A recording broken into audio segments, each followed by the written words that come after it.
opportun. 7h10, il y a 3 minutes. À moi. Preuve dévoilée, boum. Vous êtes un actif de fonds de fiducie. Votre acte de naissance a créé un compte secret. C'est celui que vit et personne ne vous l'a dit. 5 novembre 2025. Un reportage exclusif d'AMG News, initialement publié le 23 avril 2025 et mis à jour le 5 novembre 2025. Cet article révèle le système occulte qui transforme chaque personne en actif financier dès sa naissance. Votre acte de naissance inscrit votre nom en une entité juridique, en majuscule, non pas vous, mais une version corporative de vous-même, utilisée pour ouvrir un fonds secret de type Cestuique Trust. Les banques, les tribunaux, les gouvernements et les prisons puissent tous dans ce capital de confiance et en tirent d'énormes profits, tandis que vous restez dans l'ignorance. Lorsque vous achetez une maison, recevez une amende, contractez un prêt ou même êtes arrêté, votre capital de confiance paie en premier et vous payez ensuite. Votre nom est marchandisé comme une marchandise. Votre travail sert de garantie. Votre vie est une source de revenus. Vous n'êtes pas le débiteur, vous êtes l'actif. Et on ne vous l'a jamais dit. Le contrat que vous n'avez jamais signé. Dès votre naissance, une transaction a eu lieu. Non pas une célébration de la vie, mais une conversion légale de votre existence en un actif. Le document que vous appelez acte de naissance n'est pas qu'un simple formulaire, c'est un instrument financier qui vous inscrit discrètement dans un système de propriété, de dette et de profit. Vous n'y avez pas consenti. Vous n'étiez même pas au courant. Et c'est exactement ce qu'il voulait. Analyse. Cette introduction révèle le cœur du système. Vous avez été lié par un contrat dès votre naissance non pas en tant que citoyen, mais en tant que propriété ayant une valeur marchande. L'objectif est ici de faire prendre conscience au lecteur que le système repose sur des contrats tacites et des mécanismes de contrôle occultes. L'acte de naissance, votre valeur attribuée. Lors de votre accouchement, votre mère a signé sans le savoir un document sous son nom de jeune fille, vous déclarant enfant vivant, né hors mariage. Dans de nombreux États américains, ce statut place automatiquement l'enfant sous la tutelle de l'État. Le gouvernement exerce alors un droit de tutelle, non seulement sur votre corps, mais aussi sur votre identité légale. Votre nom apparaît en lettres majuscules, une pratique courante dans le droit du transport maritime et de la gestion des stocks.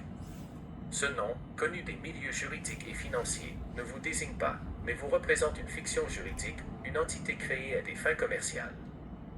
Analyse. Ce paragraphe expose le mécanisme de contrôle. L'utilisation des majuscules n'est pas un choix typographique, il s'agit d'une construction juridique servant à dissocier votre personne physique de votre identité financière. Cette distinction permet au système de vous traiter comme un actif et non comme un être humain. Formule de clarté mentale. Déclaré mort, mais financièrement actif. Selon des termes juridiques obscurs dissimulés dans des documents publics, vous êtes déclaré légalement mort quelques jours après votre naissance, mais ce n'est qu'une fiction juridique. L'État détient votre patrimoine, la valeur attribuée à votre vie, dans un compte fiduciaire.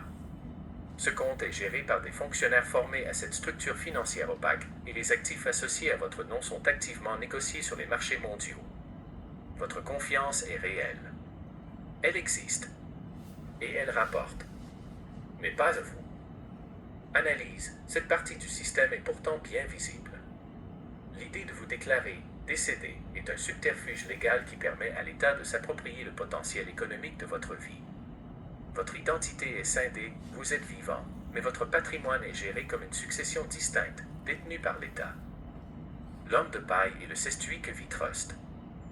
Votre nom en majuscule, également appelé homme de paille, est directement lié à un Cestuique Trust, une structure qui remonte à plusieurs siècles. Ce trust sert de véhicule financier pour abriter la valeur générée par votre identité légale. Juges, banquiers et certains fonctionnaires savent comment accéder à ces fonds et les utiliser pour régler des dettes, financer des institutions et réaliser des transactions internationales sans jamais vous en informer. Ces fonds accumulent des centaines de millions de dollars de transactions tout au long de votre vie. Et vous n'en êtes jamais informé.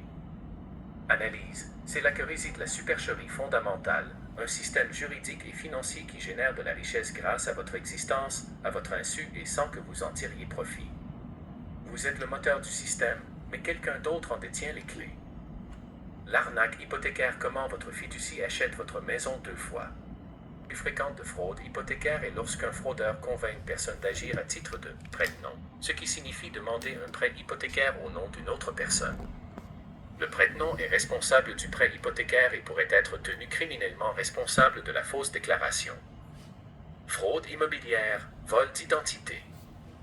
Lorsque vous achetez une maison, vous achetez le titre de la propriété et êtes inscrit au registre foncier en tant que propriétaire de la propriété. Les fraudes liées au transfert de titres débutent avec un fraudeur qui vole l'identité du propriétaire.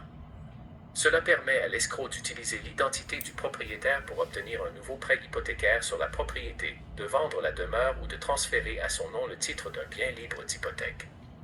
Lorsque les fonds sont avancés, l'escroc disparaît avec l'argent et les propriétaires réels sont forcés de prendre des mesures juridiques pour prouver la fraude et reprendre possession de leurs biens. Fraude en valeur immobilière. Le fraudeur accepte d'acheter un bien, puis le revend à un acheteur volontaire à un prix artificiellement gonflé.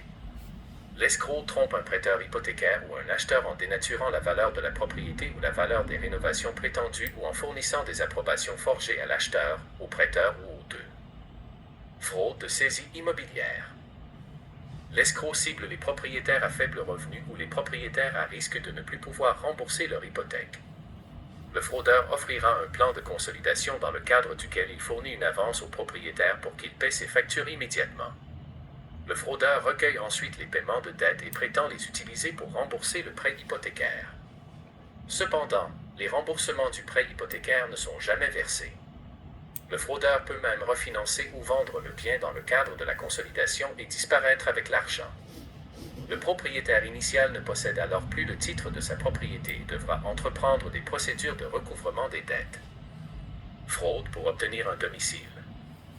Mentir dans une demande de prêt hypothécaire afin de se qualifier pour un prêt plus important que votre revenu ou vos antécédents de crédit vous le permettent est appelé une fraude pour obtenir un domicile. Certains emprunteurs pensent que mentir sur leur demande n'est pas grave, mais il s'agit bien d'un crime. Les emprunteurs qui dénaturent l'information commettent une fraude hypothécaire et seront tenus responsables de payer tout déficit financier dans l'éventualité d'une faute hypothécaire. Vous pourriez également être tenu criminellement responsable de la fausse déclaration. Comment s'en protéger? Soyez honnête dans votre demande de prêt hypothécaire. Fournir de la fausse information sur une demande de prêt hypothécaire est une fraude hypothécaire. Ne présentez pas de demande de prêt hypothécaire pour autrui. Évitez la fraude de titre en vous protégeant contre le vol d'identité. Pour éviter le vol d'identité, rappelez-vous de placer les documents importants dans un endroit sûr, de surveiller régulièrement vos relevés financiers pour remarquer des transactions inhabituelles, de jeter le courrier contenant de l'information personnelle de façon sûre et assurez-vous que votre information est à jour auprès de l'agence d'évaluation du crédit. Comment la signaler? Si vous croyez être victime d'une fraude hypothécaire ou la cible d'une tentative de fraude hypothécaire, remplissez le formulaire Déposer une plainte à la Commission. La Commission est chargée d'appliquer la législation provinciale dans les secteurs des valeurs mobilières, des assurances, des pensions, des caisses populaires et dans certains services à la consommation ainsi que de sensibiliser le public à ce sujet. Si votre plainte concerne un secteur autre que ceux réglementés par la Commission, nous pourrons vous diriger vers l'agence ou l'organisme concerné. Documents connexes. Plan pour se protéger contre